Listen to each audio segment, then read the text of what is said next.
Hello everyone, I am Alyan Fiverrwala and welcome to our exclusive interview segment.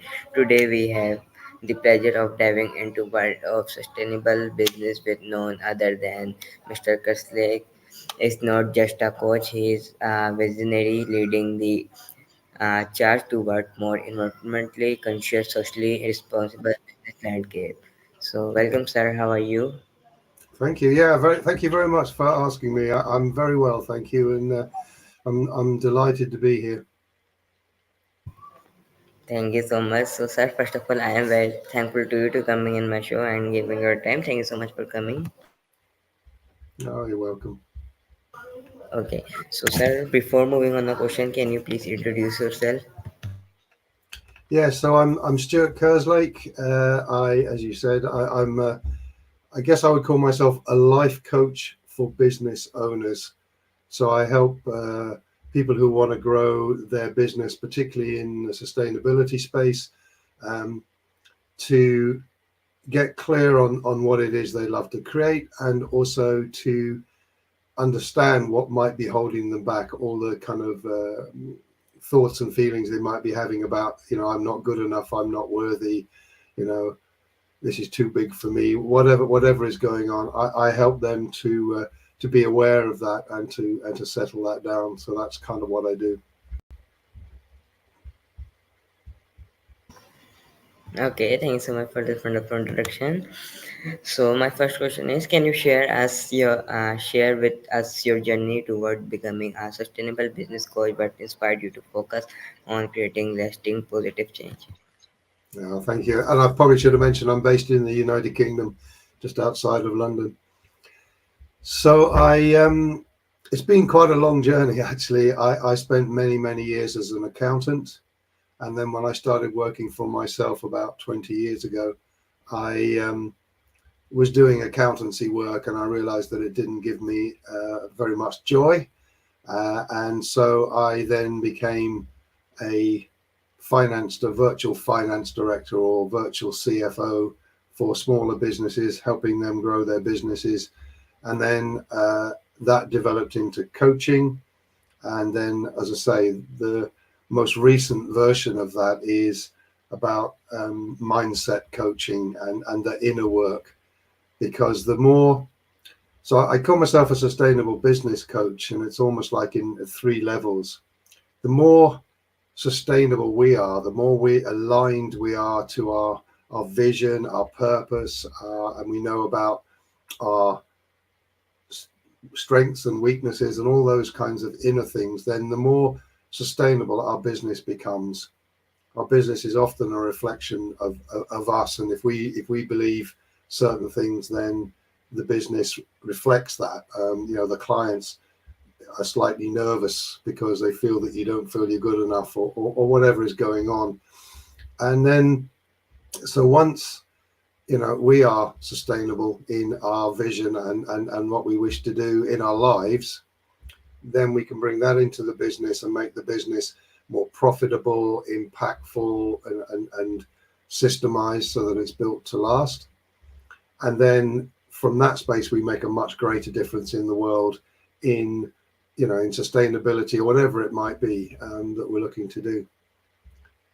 So that's kind of um, the journey. The inspiration for me is some fabulous people along the way.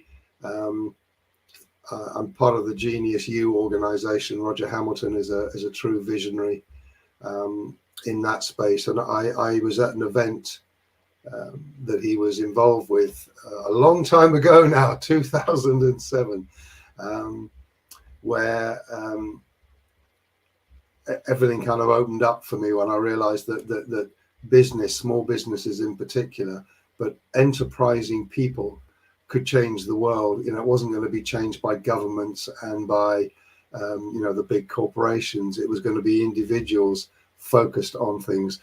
And that was halfway through the Millennium Goals. I don't know if you're aware of the Millennium Goals, but they were the first United Nations goals from 2000 to 2015.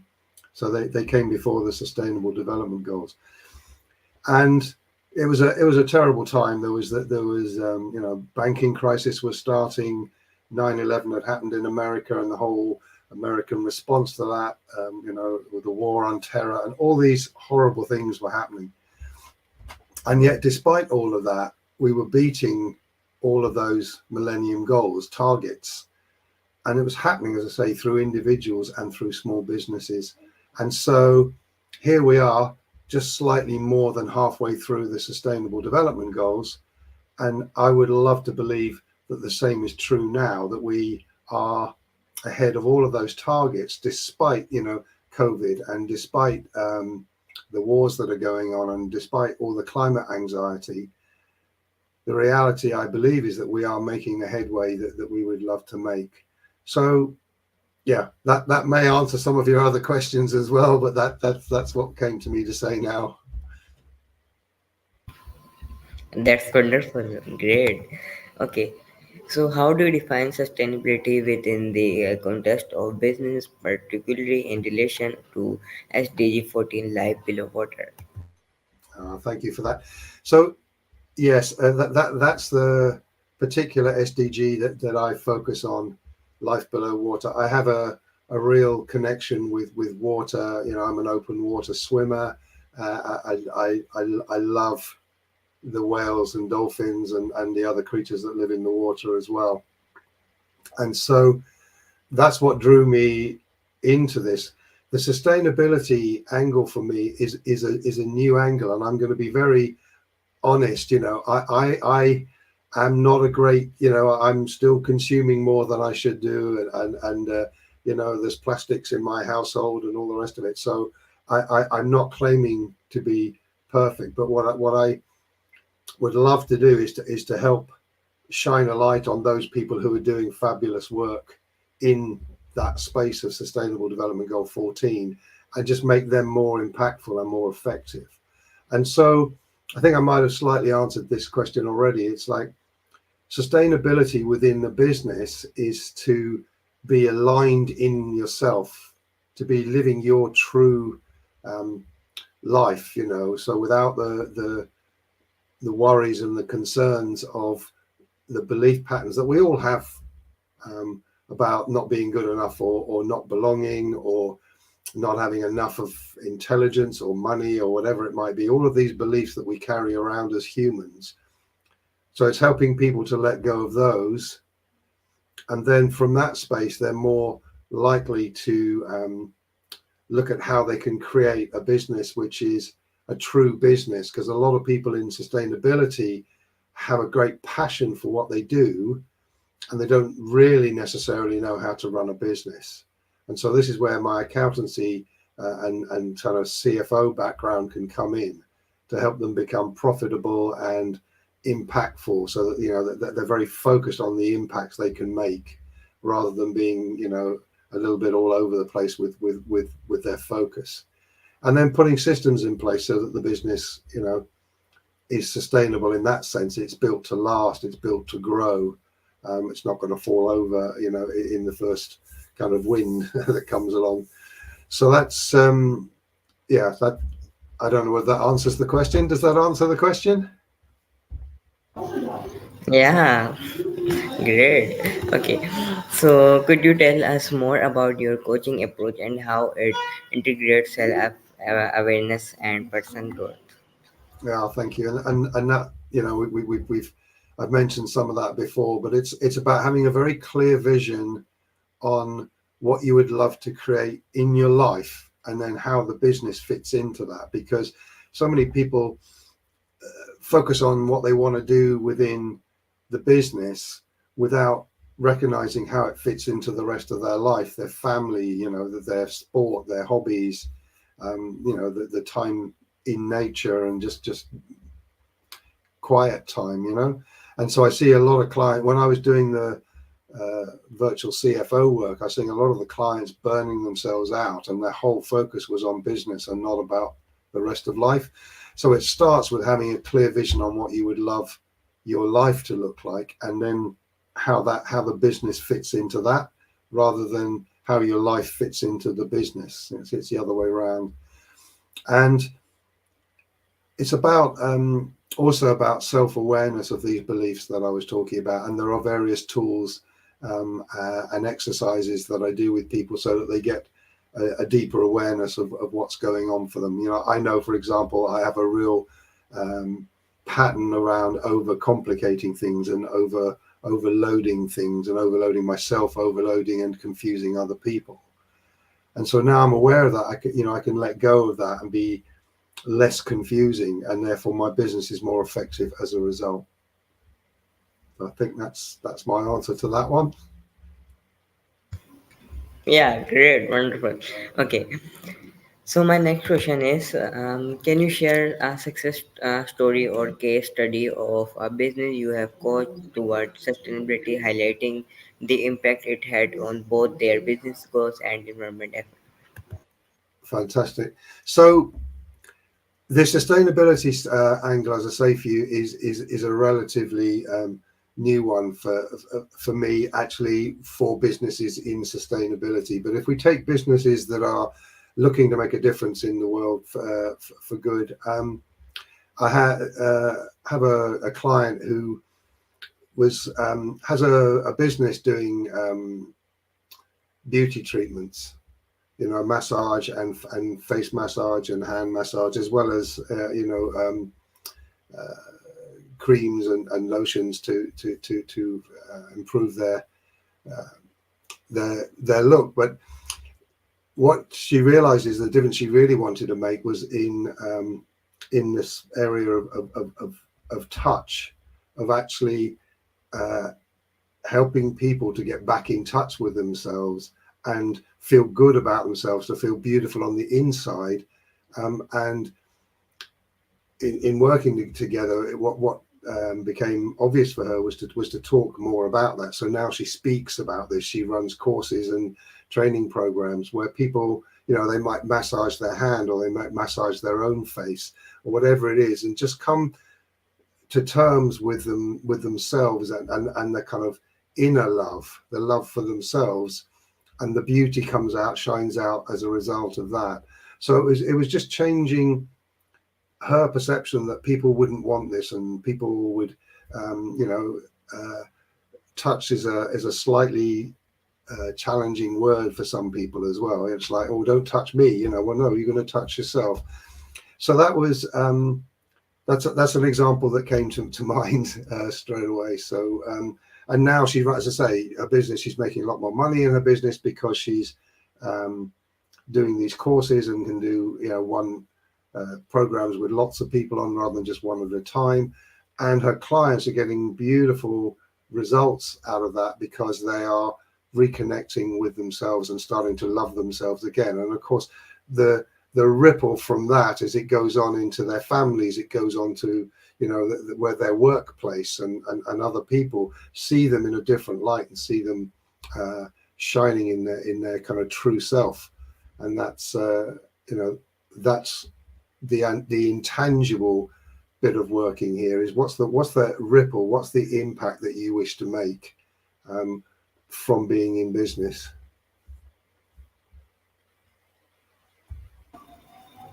All right, sir, wonderful. So, what role do you believe business plays in contributing to global sustainability effort, particularly in relation to ocean conservation and marine resource and management? Well, again, this is a new space for me, but what I'm doing is I have a podcast that's going to be launching soon, which is called Love for Water, Love Number 4 Water. And it's about bringing people's focus back to water. You and I are 80% water. The oceans cover 70% of the planet, etc. And yet there's no real focus or attention there, because I think it's because we can't live in water. We need to be in the air to breathe. And I was realizing this. I can't think of many mainstream movies where water is not the villain. It's always dangerous and scary, and the deep and all this kind of thing.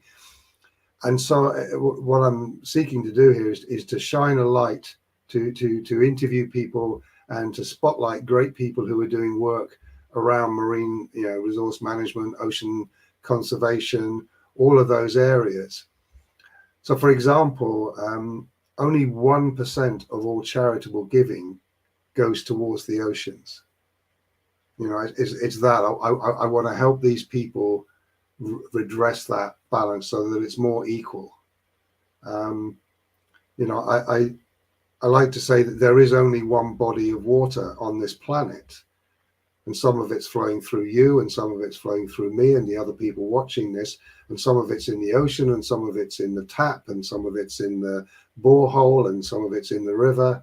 It's just one body of water, and at that level we are all connected. And that's what I would love to get that message across, that the oceans, firstly, they're a powerful resource of wildlife and all the rest of that, and food sources as well. We need to eat, and other creatures need to eat. But it is, we are all connected, and when we do things bad to the water, we do things bad to ourselves.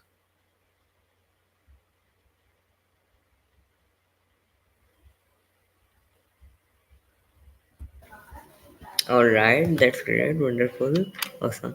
So, how do you stay updated with the latest trend and development in sustainable business practice, and how do you incorporate them into your coaching? So I'm not sure I heard the question. What was the question again? Um, my question is, how do you stay updated with the latest trend and development in Ah, sustainable business practice, and how do you incorporate them into your coaching? thank you. Now I hear you now. So I'm connected into a number of organizations. I use LinkedIn to, I have Sales Navigator on LinkedIn, and I get that to feed me topics that are coming back. I use social media. I guess a lot of it is what we would call AI now, but it's search functionality that's been around for a while.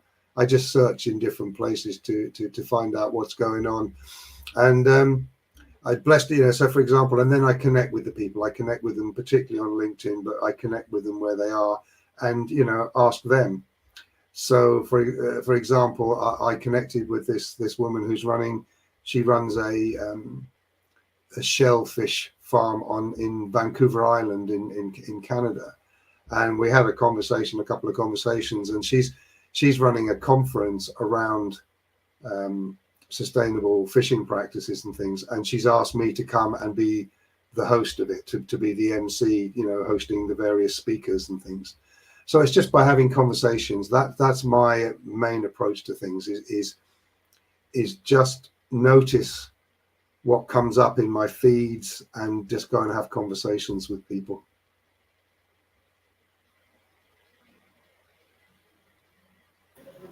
All right, that's wonderful. So, could you share some practical strategies or tips for business looking to align with SDG 14 while maintaining profitability?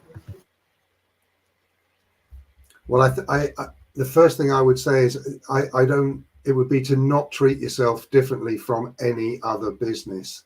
So that would be the first tip, if you like. It's like there's a bit of a trend for people in sustainability to believe that the only way to do this is to do it through not-for-profits, and the challenge with not-for-profits is that they tend, or they can, create a culture of not focusing on maximum impact, because it can be quite hard to get the income in. You have to go to people to raise the money, and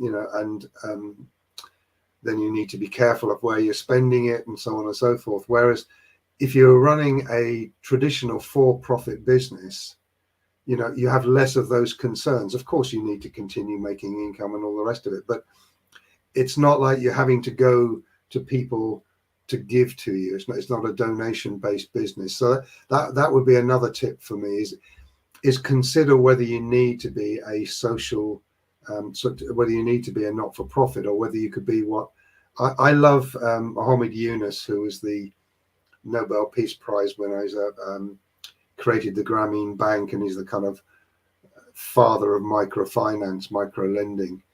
He has this concept of a social business, which is a for-profit, non-distribution business. So all of the profit is retained inside the business for the purpose that the business was created for. But just by making it a for-profit business, the focus shifts, and the focus is on about making profit in order to do more good with it. So not making profit for shareholders, but making profit so you can reinvest it in the purpose, the social purpose of that business. So I think those would be my two biggest tips for people in the sustainability space, because otherwise it's all the tips for being a great business, full stop. You know, it's watching your cash flow and being really clear in your vision, having measurements so you know how you're doing, having a clear marketing message, all those kinds of general business tips. All right, wonderful. So, in your opinion, what are some key attributes or qualities that make a business leader successful in implementing sustainable practice within their organization? That's a great question, and I think there's a slightly different flavour to that question, because if I'm hearing you right, this is about how might someone that doesn't have a overtly sustainable business, how do they put sustainable practices into their organisation? That's a different question, and I like that question. So let me give some thought to that. So the first thing I would say is please do not make it greenwashing. You know, if you truly wish to make a difference, have that as the agenda. You know, set that as the intention, rather than it being just a tick box, or we need to be sustainable because our customers expect it or our team expect it. You know, really genuinely embrace it, because it is obvious to people when you're, in inverted commas, lying and just doing a tick list. So and then choosing what area you want to be focused on. You know, as I've said, there's so little focus on the oceans, and they are hugely important. So even if it was just something like getting behind Dr. Sylvia Earle and her Mission Blue organization, she's been banging the drum for what's called 30 by 30 for a long while now. So 30 by 30 is 30% of the world's oceans as protected areas by 2030. So there's something, you know, if you wanted to get behind a mission that supports the water on this planet, particularly the oceans on this planet, then that would be something you might want to explore. All right, great. Okay, sir. So my last question is, what are your aspiration or goals for the future of your work in promoting sustainable business practice, and how do you plan to achieve them? Thank you. And well, two ways, as I've alluded to some of them along the way. The first one is to be a coach, excuse me, a coach for the leaders, the founders of these organizations. So as I say, to help them be more aligned and more in tune with themselves, and so that they can then be more effective in leading their business. And then the other way is by having these podcasts where I showcase experts who really know what they're talking about. You know, I am new to this space. I just have a love of water and want to change the way we relate to water. But these people have real skills in this arena, and they're often looking for support and money and funding and other things as well. So by highlighting them, you know, I give them the focus and attention so that other people can then work with them to really take their vision out into the world and make it happen. All right, sir. That's wonderful, amazing. So, sir, thank you for sharing your wisdom and vision with us today. Here's to future where sustainability is not just a goal but a way of life. Thank you so much, sir. Oh, you're very welcome. And thank you, Alyan. And thank you for inviting me. And thank you for being such a good host. And I look forward to hearing more from you in the future. And all the very best for your career and everything going forward. Thank you so much, sir. You're welcome. Bye.